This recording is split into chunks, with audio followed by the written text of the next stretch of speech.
Hello and welcome to another episode of Color Commentary. My name is Glenn Whitmore and I'm a 30-year plus veteran of the comic book industry. And in this series, I review and reminisce about an old comic I colored. And this series is sponsored by Captain Clockwork, the greatest hero of all time.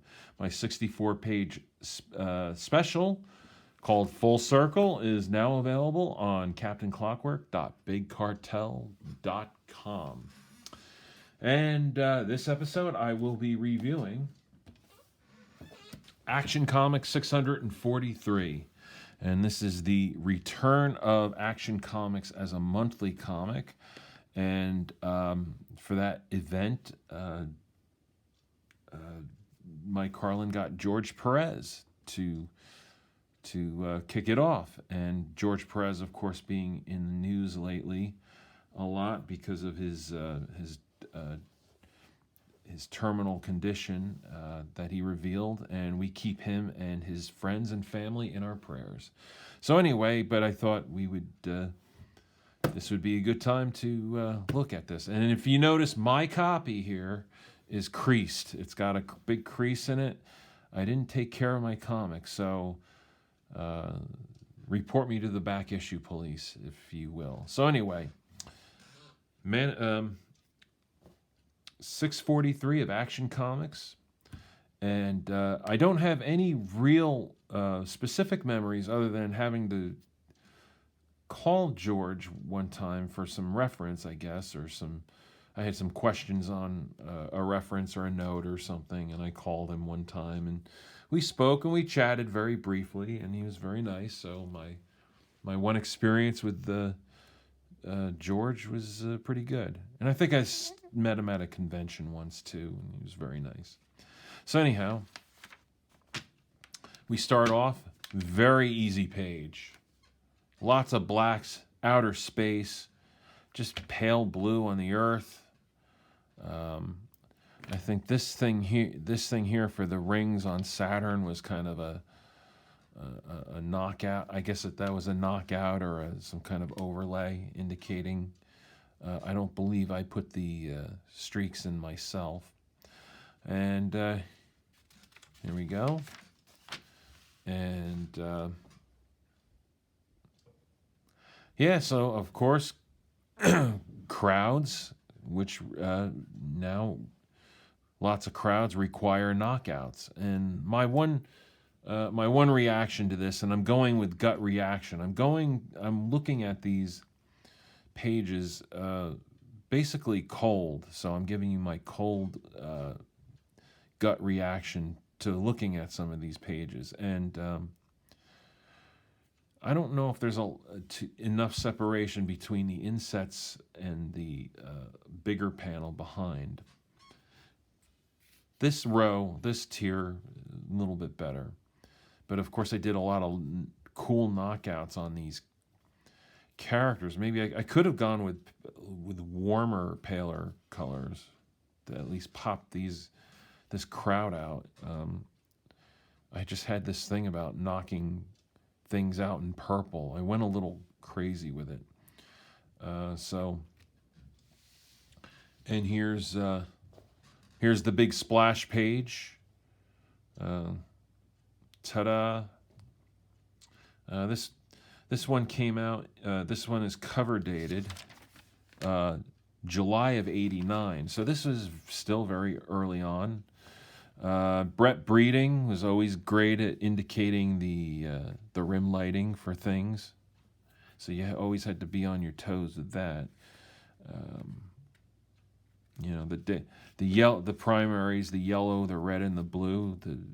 The Daily Planet was just as much of a character as Superman was, so you had to, and of course the American flag. Not sure how Carlin took the pink captions. He wasn't a big fan of pink, which I understand why. But you had the pale yellow on the Daily Planet, so having the pale yellow on this might have competed. That's what I was thinking. Okay, so here we go. More grays and purples here. Blue, cool greenish blue for the water. Pink in the clouds. I'm not sure I would do that. If you check out this panel here, this is a very designy, simplified panel for a George Perez panel. You can see I did a lot of knockouts here, but the knockouts work here for some reason. So I don't know why that is.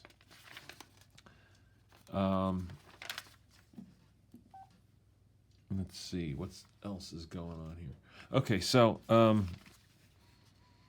we got this, and I always had this. I was always striving for atmospheric perspective. So 25 blue on the sky, 50 blue on the buildings, very light gray on these buildings, warm to indicate, the staging for Superman, and then this muted purplish gray for the brick.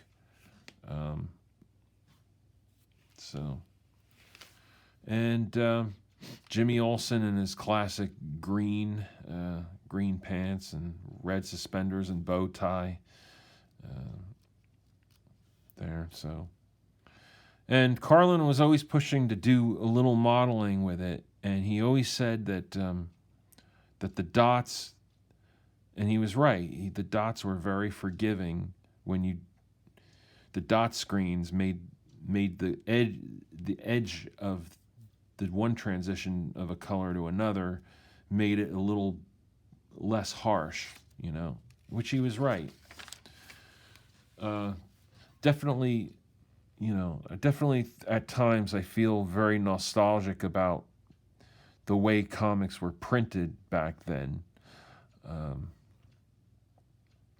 Digital, it's a whole different animal, and you couldn't do this kind of thing today. But you could still do flat colors, and then especially depends on how well it's designed, how the blacks are spotted, how nice and thick and juicy the line work is. Brett always had and still does to this day, has a very nice, clean, brushy graphic style. Here's a panel where I did knockouts, but I varied the knockouts, and Clark here is in this deep blue. I knocked him out in blue here. I could have used a warm color on him to draw attention to him, and I left the balloons open. Later years, when I started working for Archie Comics, I noticed that they would put a color on a balloon, and it was like a thing. I didn't realize putting a color on a balloon would be a thing. So anyway, I do things like muted neutral colors for buildings surrounding this building, which is a warm gold and orange tones, indicating the building that he's flying to, drawing attention to that. I went with a really dark purple there. He's entering a dark apartment. Anyhow, we go here. Brett called for a knockout for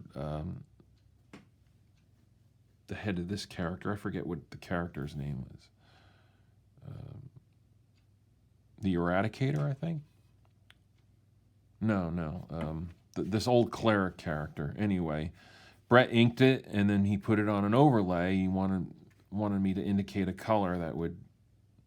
So we did pale yellow, and then probably a deep, like a royal blue, mixed in with that yellow, and that would become that dark blue. And guys like Brett and Art the Bear were always thinking of ways to do knockouts, always trying to push the limits of it.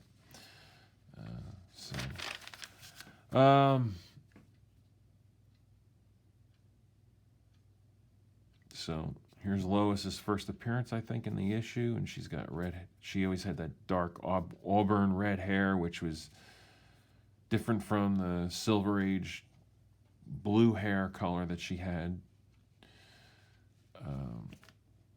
Pale greens, pretty good.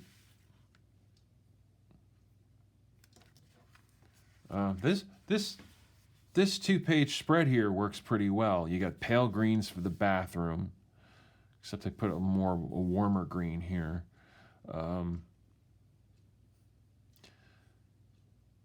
Superman changes into his outfit. Big dramatic moment. You got the golds framing the red and the yellow and the blue.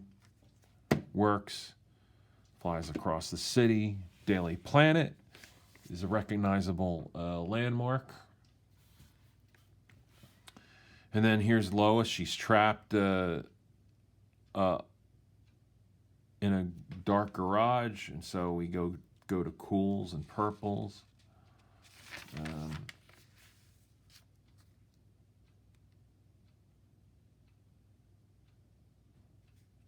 So lots of knockouts here. Nobody's really colored all that straightforward except in this panel here. Wow. Bam. But a pink burst, and I'm sure that drove Carlin crazy as well. Should have been a yellow burst. Yellow to orange. That's what I would do today. And then maybe save the neutrals or the pale ones, pale colors for the building behind, because the building's not really that important. But someday I'm going to talk about how actually these separations were made.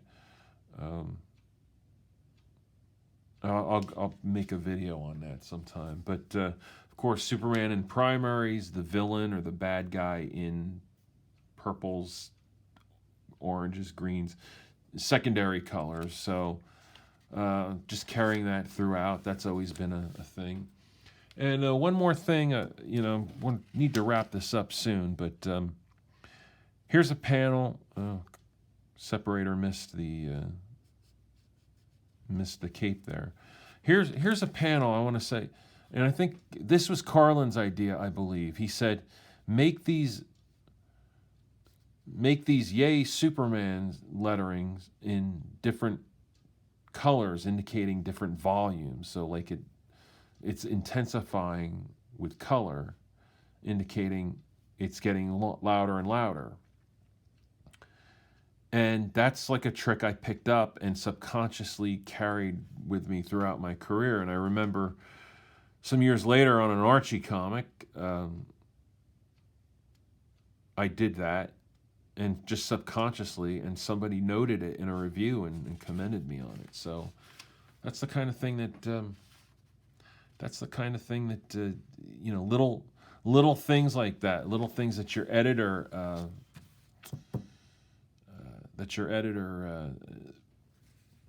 instills in you, early on, that editorial guidance that young freelancers really need. I wouldn't do this today. I would do this like dark red, and I would have left this all solid red, the lettering. So Superman should always have primaries, and I knocked them out in this purplish magenta color, which unfortunately ties into the villain's dark purplish color. So I wouldn't do that. I would make that red. I would make that knockout like a dark blood red like that, and then I would leave this open as all red, solid red.